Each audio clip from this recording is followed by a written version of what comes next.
Hey there, welcome to the Doing What Matters podcast.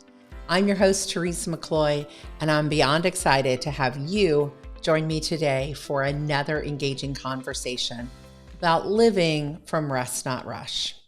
If you are like me, and sometimes you get tired of that daily grind, the constant rush, and the hustle, and you're craving for something more, something that has some more meaning to your life and resonates with your mind and your body and your soul, then you are in the right place here with me today. I've got your back and I'm with you on the journey. As a believer, as an entrepreneur, and as a recovering workaholic, I think you and I get each other. So I want to bring you some practical tools, some insightful stories, and some expert insights when I have a guest into your everyday ordinary life and help you stay on the path to what truly matters. In fact, I want to be on the path and the journey with you because community matters to me so much. So let's do this together. Let's get started with this week's conversation. So just like probably you do, many times during the last few weeks or sometimes even few months of the year, I start to reflect back on 2023 or the year before. I start to reflect back, let me put it that way. And one of the things I often reflect back on is life-changing conversations that I've had in the past year. In fact, part of the mission that I have at the business, the company that we have, the Realife Process, is to help our clients increase their influence and their impact at the intersection of their faith and their work in their everyday life story. So I'm always looking back at my story and saying, what has been impactful? What has influenced me this year? If you're not familiar with one of the tools that we have for you here at the Realife Process, I'd love to invite you to check out our life mapping tools called REALIFE Maps. You can go to onelifemaps.com. We'll have that in the show notes. And you can even download a free introductory booklet that will explain how to do the life mapping process and some of the tools that we have. I started using these tools about 15 years ago in my own life. They really shaped and formed even the work that I do now. And I am so proud that recently, just in this past year, we were able to bring these life mapping tools under the umbrella of the Realife Process. So as I talk today about life-changing conversations, you might want to check out these life mapping tools to capture some of the things that you might reflect on in this past year that were life-changing moments for you. And that's one of the things, like I said, that I often do this time of year is use these maps, some other tools that I have to reflect back, even my own process that I've created. When I was writing my book a couple of years ago, Do What Matters, Live from Rest, Not Rush, I remember in the book even writing about some of these life-changing conversations that had happened that were hugely pivotal in my story and truly changed the direction I was going and had a huge impact on changes that I was making in my behaviors or decisions that I was needing to process. For example, I remember when my spiritual mentor at the time asked me to practice sitting still for 5 minutes. I write about this story in the book. And I said back to him, and do what? Which showed where I was living my life at the time, totally from a place of rush. I didn't even know how to sit still. The idea was so foreign to me. The idea of stillness and quiet and reflection and time to just let God speak into my life and be totally still. It was something I'd never considered. And now it is such a part of the rhythm and the routine of my everyday ordinary life. That life-changing conversation changed so much for me in that moment. I needed that spoken into my life. As I was thinking back on this past year and life-changing conversations, I was actually on a retreat about March or April of this past year with a mastermind group that I was in. And Mike Kim, who happens to lead that mastermind, one of my coaches and mentors, looked at the way that I was running my coach certification program and said, "Why are you doing it this way?" I remember him drawing a big X on the whiteboard that he was drawing on, and he was asking me to describe the process of how someone got certified to be a real life process coach. And he just drew this big X and was like, "Why are you doing it this way? You're making it so hard." And I'm like, "You're right." And that began a process of me deep diving into everything in our certification program, totally revamping the offer, and it having so much impact on my business in the last 6 months of this year. I love what we're doing now. That was a life-changing conversation. I've had so many of those, and I love mapping those out in my life story and capturing those and seeing where they're taking me. These kinds of important conversations that have this kind of impact usually are around 3 different areas of our life. They're usually either giving us insight into our own awareness, our personal growth. They're giving us insight into our relationships, or maybe they're giving us insight around the work that we are doing out in the world. So they might be around your business or, whatever you would call your work in the world. As I described that first one that happened several years ago in my life, that was around my own awareness.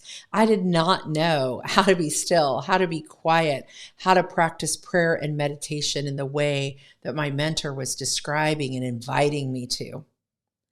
And just recently, a few months ago, when Mike spoke into my life about my program, that was around my business and the work that I was doing and how hard I was making it, and helping me simplify that down. So conversations like this, and you might already be starting to think of conversations like this in your own life that have happened, and you've just never identified them as life-changing. These kinds of conversations are truly beyond small talk. I think that's why I'm not a real lover of small talk. I want to have conversations that are deep, that are meaningful, that connect me to someone at a deeper level. It's why over the past 10 years, I've really been drawn to either spiritual direction or coaching as a way to serve my clients and be in conversation with them. And something about these kind of conversations that you're having with someone, they require vulnerability and trust and active listening in these conversations. Another example of a life-changing conversation that I have had recently was at the beginning of the year, in January of 2023. I had just walked through the loss of one of my dearest friends to bone cancer. She was diagnosed in August, and she passed away on Christmas morning of 2022. And, we had all of her services and all of that right at the first of the year in January. And I got a phone call from one of my dearest friends, and she reached out to me early in January and said, "Can I help you in your business?" Because not only had I lost my best friend, but she worked inside of my business. She was our integrator on our team. She was involved in all aspects of our business, was the person I processed with and work things through with, and she ran a lot of our team management and that kind of thing. And my friend calls me and she says, "Can I help you out in your business this year?" I remember exactly where I was. I was actually vacationing in Florida at the time. And I remember having that conversation. It was so life-changing because it was a place of vulnerability. It was a place of deep trust. And it was such a gift that she gave to me to say, I'm willing. I can probably help you out for the next year. And what we have discovered over this year of working together, it's a win-win for both of us at this point. We're always going to be evaluating how that plays. She has her own business as well, but it is a win-win for us right now. In fact, we're dreaming and planning some new things that might be coming in 2024 here at the Realife Process. And I'm so excited about those things, as she is as well. But because we were able to be vulnerable, because she was able to come and ask the question of what might be possible, could this be a possibility, to open up my mind to a new way of thinking as I was sitting there going, what am I going to do?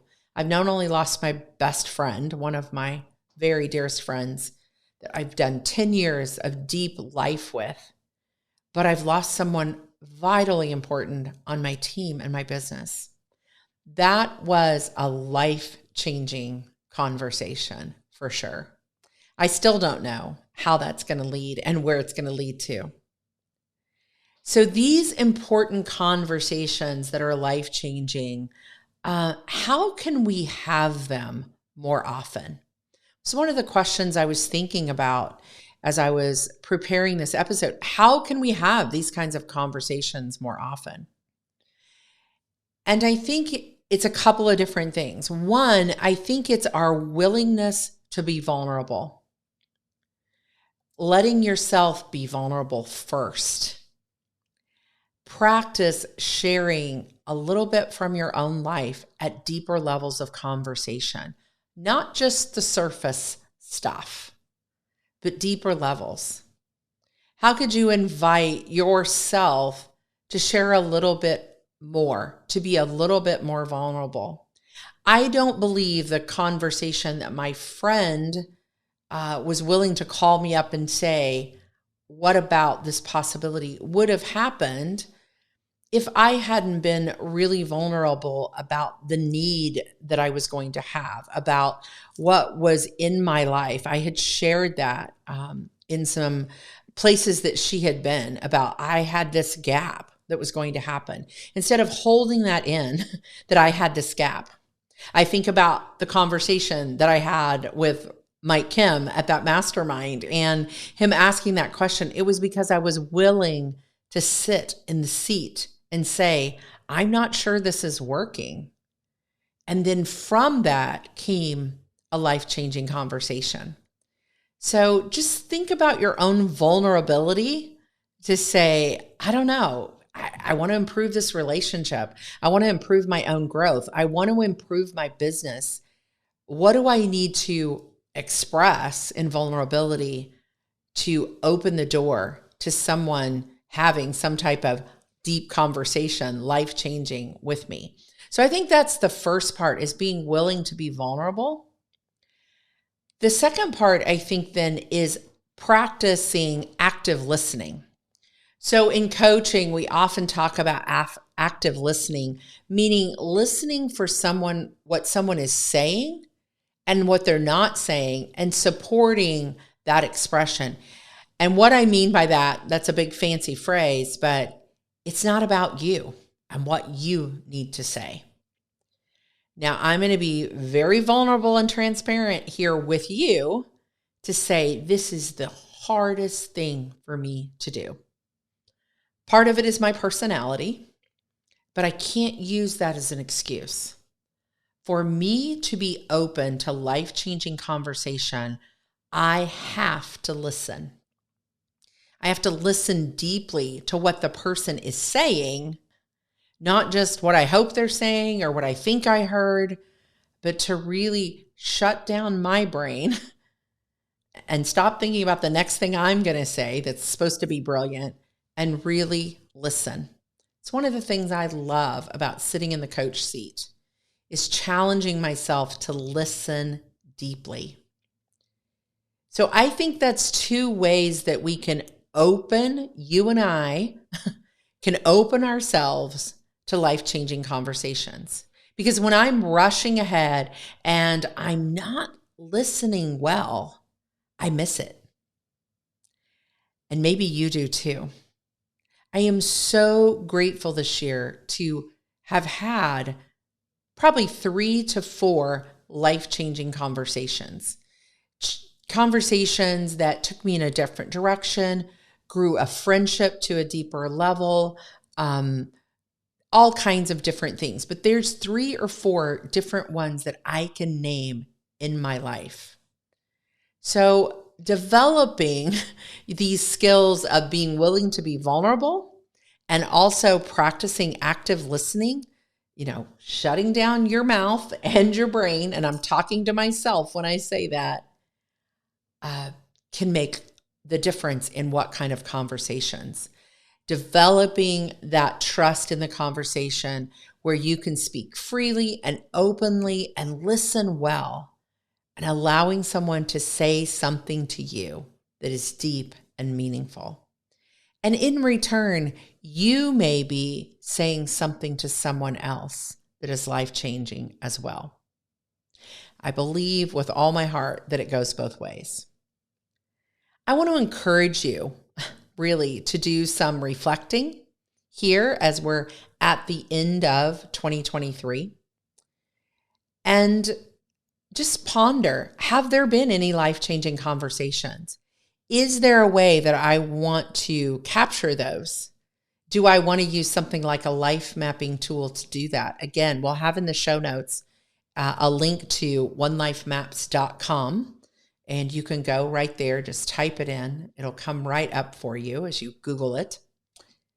Maybe that'll be a helpful tool for you to do some of this. A way that you might practice it is to think back like 2 to 3 months at a time. What happened January, February, and March? Was there anything there that was big?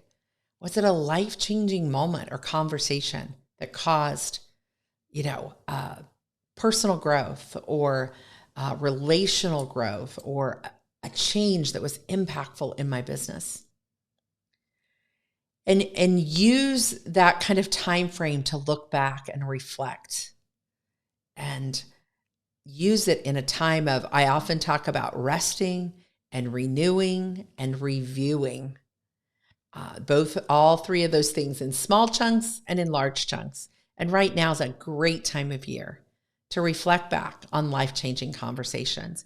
And you know what? I would love to hear from you. If you've had one of those and you would like to share it, just email me at Teresa@therealifeprocess.com.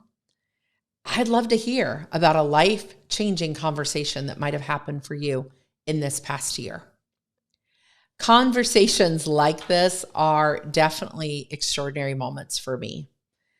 So, as we wrap up the podcast today, and this for you, as you've listened in, maybe it stirred something in you that you're thinking about and that you're saying, yes, that really was for me. And I hadn't noticed that it was. So as we wrap up today, I just want you to remember that every ordinary day does have an extraordinary moment. You just have to look for them.